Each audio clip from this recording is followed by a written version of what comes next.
Hey guys, how's everyone doing today? Okay, so let's start looking at the markets and see how we're doing, right? So S&P 500, where do I see S&P 500 going from here, right? Let's look at the monthly time frame. The monthly so far looks okay. This is strong volume on the monthly. This is matching the previous, and we have long wicks at the bottom.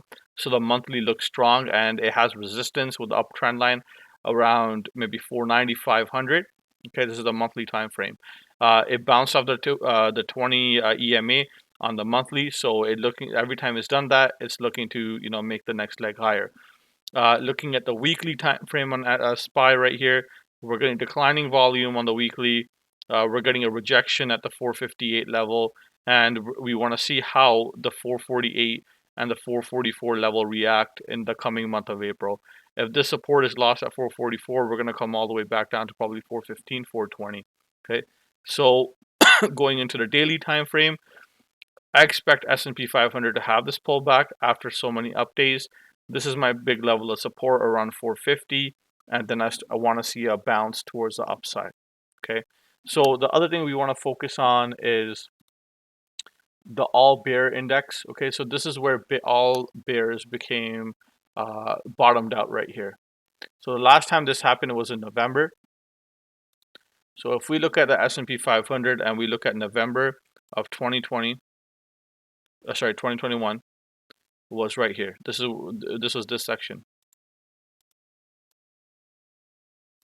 Okay, so this is where the bears started to come in this area, and they started to move up. And as you can see, we know what happened next, right? So this is starting to show, but we want to wait and see and wait for this tick to higher and see if we can start for the bears to pile in and if this is going to wipe this move out. Okay. The other way to pay attention to this as well with all bear, we can look at the all bull. The all bull, they're starting to roll over here, the bulls. Okay, the last time they rolled over was in February. Okay, and that was when we had that minor pullback down. So let's have a look at that. So if we look at the month of February, which is right about here, this is when we had this move down, right? And if we just switch it over to the all bulls, this is where the bulls kind of started to fade right about here as well. So the bulls did step in, okay? They did start to bounce, but now they're starting to turn over here. Okay, so it's something to pay attention to, right? So far, I expect SPY to have a pullback, but the market sentiment is neutral. It's not over. It's not over. There's not too much greed. There's not too much fear.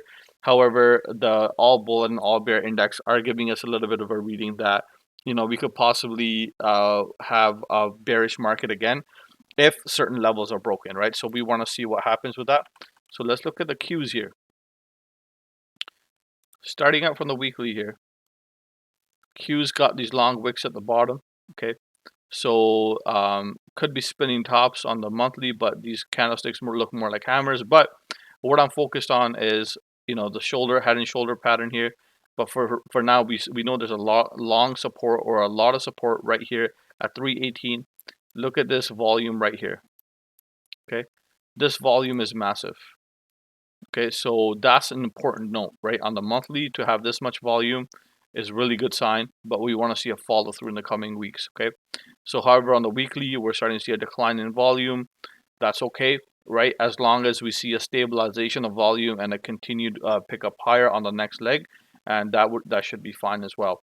So if we look at it on the volume is declining. On a pullback, that's something healthy that you want to see, where the pullback is very, very, very weak. Okay, so pullback is weak. That gives more indication that this market might be bullish in the coming weeks or the coming months.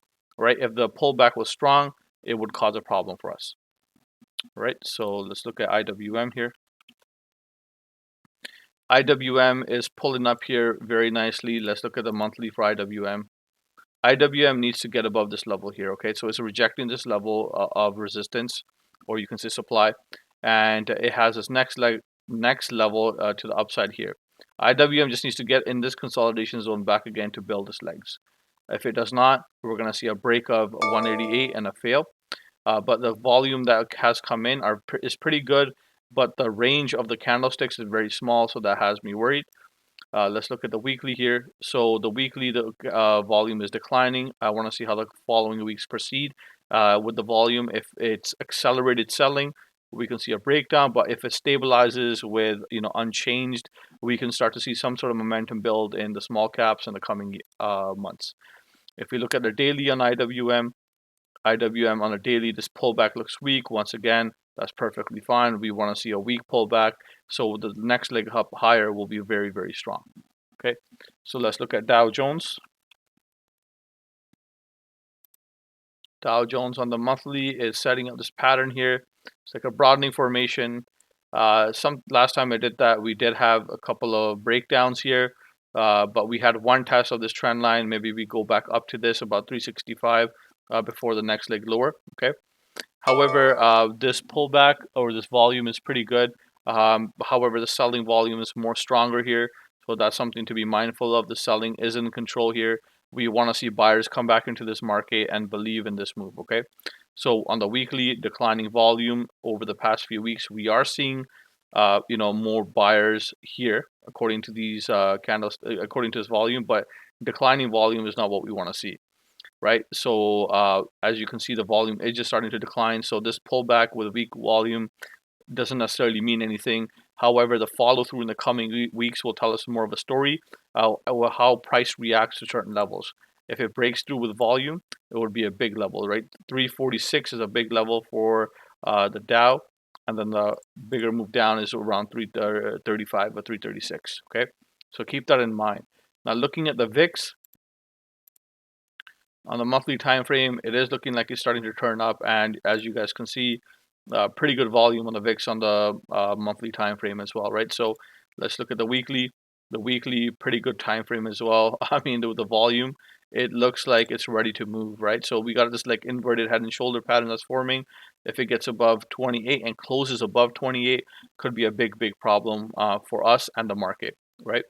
So looking at the daily here, just have a look at this level, right? So it's not really breaking down, it's consolidating. We want VIX to get below about 22, and then we want to see a move to the upside, right?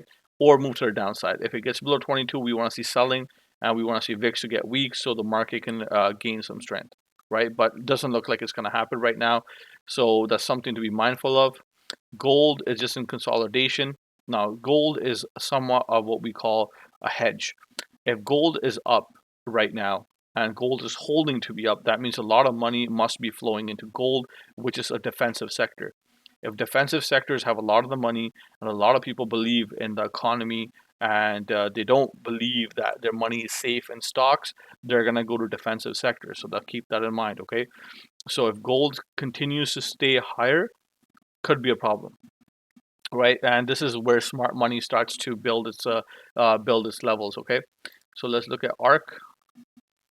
ARC unable to get above this level right here, okay, about 71, and this is an important zone for ARC. If it can't get above it, too much selling, then ARC is going to continue to bleed lower here. So we want to see ARC hold 64 to about 56. Okay, that's an important zone for ARC.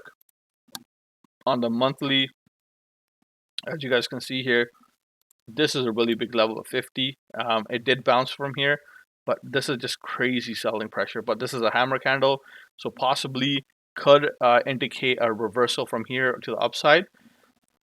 But this selling is pretty massive, right? So that's something to be mindful of. Look at this area right here. Right, we are getting a bit of a reversal. As long as ARC consolidates for a little bit here, we can start to see the next leg higher. But for now, ARC is just in the consolidation zone, something to be mindful of and not try to trade it too hard. Okay, so KWEB, this is China. China was looking strong for a moment, but so this is a big reversal candle here on China. It went to lows on KWEB. Something to keep in mind here, it could reverse from here higher, but this is something that might take some time. So we're looking at a monthly chart. This may take a serious amount of time here, maybe a year or so, right? So looking at the weekly, as KWEB needs to get above 32 to get into 38. If it does not do that, it could be a big problem here. I do expect KWEB to start bouncing here and start pulling towards 35 and maybe 39. This is probably towards the summer months, and we'll see how that pans out. However, if it cannot hold this level of support around 27, expect a test of 23. All right, guys. So looking at one more sector here is DBC Commodities. Commodities, once again, is a defensive sector, right? So the last time commodities ripped this high was in between 2011 and about 2014, right? This is when after the financial crisis, when the markets were trying to recover. So commodities are back to this level, and last time they ripped higher was around 45. So something to be careful of here, okay? So commodities could, if they keep rising with inflation and all that, it could cause a problem for consumers, which could cause problems, for stocks and equities. Okay, so the last thing we want to look at is crude oil.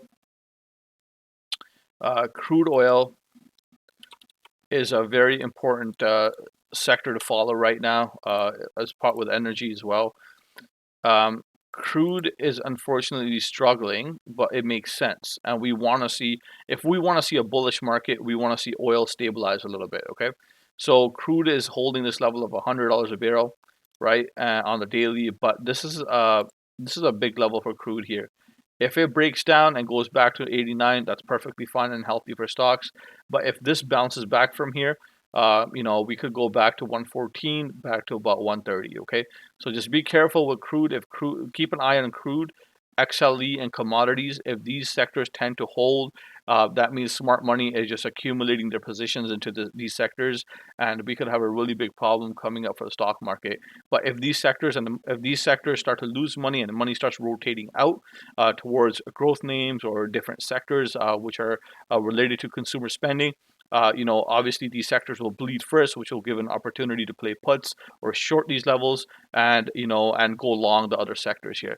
But for now, they're still holding. Markets undecided. Next month could be choppy, but we'll see how it goes. Hope you guys enjoyed the content. If you did, please like and subscribe.